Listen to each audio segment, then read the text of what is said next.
안녕하세요. 오늘은 율법에 대해 이야기를 나눠볼까 합니다. 율법은 구약시대에 하나님께서 모든 민족들 중에 이스라엘 백성을 구별하셔서 그들에게만 주신 법입니다. 율법의 의미를 깊이 이해하기 위해서는 먼저 제사장의 직분이 왜 필요하게 되었는지를 살펴봐야 합니다. 하나님께서는 아담을 창조하실 때 천사들과는 다르게 하나님의 형상을 따라 사람을 만드셨습니다. 그래서 사람은 하나님의 성품과 본성을 담아 창조되었으며 하나님과 자연스럽고 친밀한 교제를 나누는 관계였습니다. 그러나 죄가 세상에 들어오면서 이 관계가 끊어졌습니다. 아담이 범죄한 이후로 거룩하신 하나님은 인간과 직접적인 관계를 맺을 수 없게 되셨습니다. 이는 하나님께서는 죄를 보실 수 없는 분이시기 때문입니다. 그래서 하나님께서는 단절된 관계를 회복하시기 위해 제사장이라는 직분을 세우셨습니다. 제사장은 하나님과 인간 사이의 중보자로서 인간의 죄를 속죄하는 제사를 드리는 역할을 맡았습니다. 이러한 제사장 직분은 단지 이스라엘 민족만을 위한 것이 아니라 모든 민족이 다시 하나님께 나아갈 수 있도록 하나님의 계획 안에서 이스라엘을 하나의 제사장 민족으로 삼으신 것입니다. 이스라엘은 모든 민족 가운데 하나님의 거룩하심과 뜻을 드러내는 본보기로 선택되었습니다. 하나님께서는 이스라엘 백성에게 율법을 주시며 그들이 다른 민족과는 구별된 삶을 살도록 명령하셨습니다. 이를 통해서 이스라엘은 하나님의 말씀에 순종하는 삶의 모델이 되어서 다른 민족들이 하나님을 알게 되는 도구가 되어야 했습니다. 하지만 이스라엘 백성은 자신들이 선택된 민족이라는 사명감을 망각하고 율법을 지키는 행위를 통해 스스로 의롭다고 여기며 교만에 빠졌습니다. 그들은 하나님의 거룩하심을 드러내는 대신 자신들의 의로움을 드러내는 데 집중했습니다. 그러면 여기서 유대교의 율법을 간략하게 살펴보겠습니다. 율법은 전부 613개로 알려져 있는데요. 613개의 율법을 크게 두 가지로 나누면 해야 할 계명 248개와 하지 말아야 할 계명 365개로 나뉩니다. 해야 할 계명은 하나님께서 명령하신 행동을 실천하는 것으로서 예를 들어 안식일을 지킨다거나 부모를 공경하는 것 등이 포함됩니다. 하지 말아야 할 계명은 금지된 행동을 피하는 것으로서 우상을 섬기지 말라, 도둑질하지 말라, 이와 같은 명령이 여기에 해당됩니다. 그리고 율법은 시민법과 의식법, 도덕법으로 나눠지는데요. 우선 시민법은 이스라엘 백성의 정치와 사회생활을 위한 법으로서 고대 이스라엘의 특정한 상황에 맞춰졌기 때문에 오늘날 기독교인들에게는 직접적으로 적용되지 않습니다. 또 의식법은 제사나 성전 예배와 같은 의례적인 규정들인데 예수님께서 이 율법을 완성하셨기 때문에 더 이상 지킬 필요가 없습니다. 그러나 도덕법은 십계명처럼 모든 시대를 초월하여 하나님의 백성이 지켜야 할 도덕적 기준으로서 오늘날에도 여전히 지켜져야 합니다. 그리고 처음에 하나님께서 모세를 통해 주신 율법은 분명하고 완전했습니다. 그러나 시간이 지나면서 유대 지도자들이 율법을 철저히 지키려는 열심으로 여러 해석과 규정을 추가했습니다. 이로 인해 율법의 본래 의도가 흐려지고 인간의 전통이 강조되는 문제가 생겼습니다. 그래서 예수님께서는 인간이 더한 규정들이 율법의 본래 목적을 흐리고 사람들을 억압한다고 비판하셨고, 특히 바리새인들이 만든 전통이 하나님보다 더 중요한 것처럼 취급되는 것을 책망하셨습니다. 예를 들어 토라에 보면 안식일에 일하지 말라는 말이 있는데 그 일이 도대체 무엇이냐 이런 질문이 생긴 거예요. 그래서 랍비들이 모여서 불 피우는 것도 일이다 이렇게 확장 해석을 하고 현대 시대에 와서는 그러면 전기 스위치를 사용하는 것도 불을 켜는 행위다. 이렇게 정하게 된 거죠. 결국 현대 유대인들이 지키는 율법은 원래 주셨던 율법을 시대와 상황에 맞게 세부적으로 적용하고 확장한 거라고 볼 수 있습니다. 그러면 여기서 현대 유대교인들이 지키는 율법 중에 재미있는 몇 가지만 제가 소개해 드릴게요. 먼저 조금 전에 말씀드렸던 안식일에는 불을 피우는 것이 금지되어 있습니다. 그래서 요리나 난방을 위해 직접 불을 켜거나 끄는 일을 하지 않습니다. 현대에는 이를 확장해서 전등 스위치를 켜거나 끄는 것도 금지가 됩니다. 그래서 타이머를 설정해 둔다거나 아니면 자동 조명 장치를 사용하는 경우가 있다고 합니다. 그리고 공공장소에서 물건을 옮기는 것도 안 된대요. 그리고 집 밖으로 가방을 들고 나간다거나 물건을 이동시키면 안 된다고 하네요. 이 규정을 지키기 위해서 유대인 지역에는 에루브라는 경계선을 설치하는데 또 이 경계선 안에서는 물건 운반이 가능하도록 예외를 허용한다고 합니다. 그리고 글씨를 쓰는 것도 안 된대요.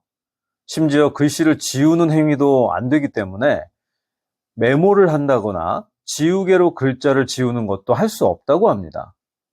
그리고 종이를 찢는 행위도 안 된다는데 그래서 화장실에서 화장지 사용하는 게 문제가 되잖아요.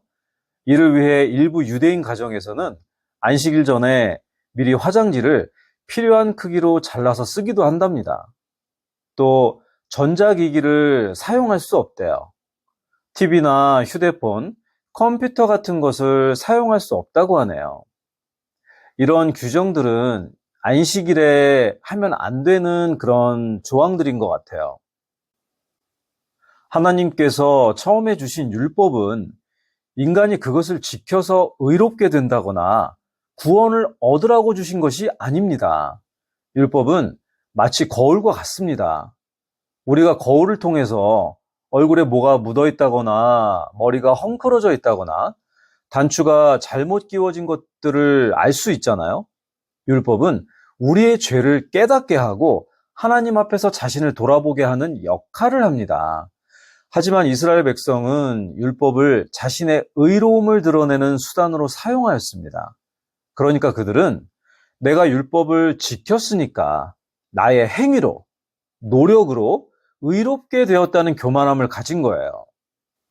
그리고 우리 예수님께서 이 땅에 오셔서 모든 율법을 완성하셨죠.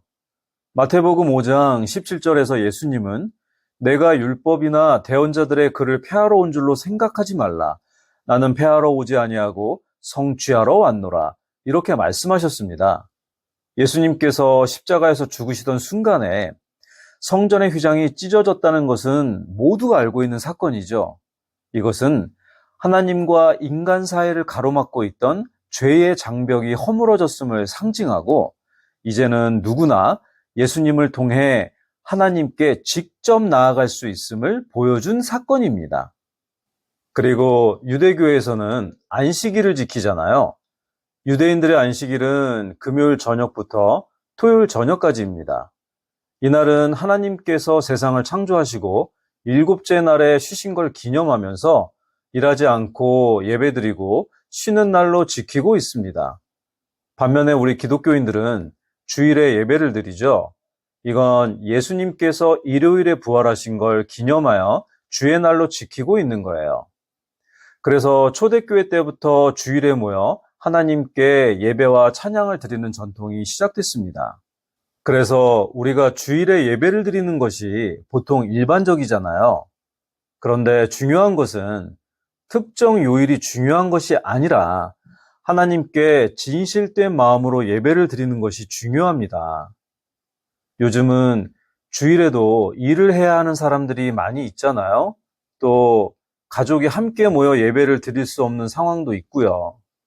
이런 경우에 주일에 예배를 드리지 못한다고 죄책감에 빠질 필요는 없습니다. 물론 주일날 많은 형제 자매님들과 함께 예배드리고 교제도 하고 그런 시간을 가지면 너무 좋겠죠. 그런데 그럴 수 없는 환경이 있을 수도 있기 때문에 형식적인 것에 얽매이기보다는 예를 들어 가족이 함께 모여서 예배드릴 수 있는 날이 다른 요일에 있다면 그 날을 정해서 하나님께 예배를 드릴 수 있습니다. 중요한 것은 이 날을 하나님께 드리는 날로 삼겠다는 마음과 결단입니다. 하나님께서는 형식적인 것보다 우리의 중심과 태도를 보시는 분이십니다. 또한 원래 예배드리던 날에 중요한 행사가 생기는 경우도 있잖아요. 예를 들어서 몇 년 만에 가족 모임이 생겼다거나 중요한 일이 겹치는 경우도 있잖아요. 그러면 미리 시간을 떼어서 하나님께 예배를 드릴 수도 있습니다.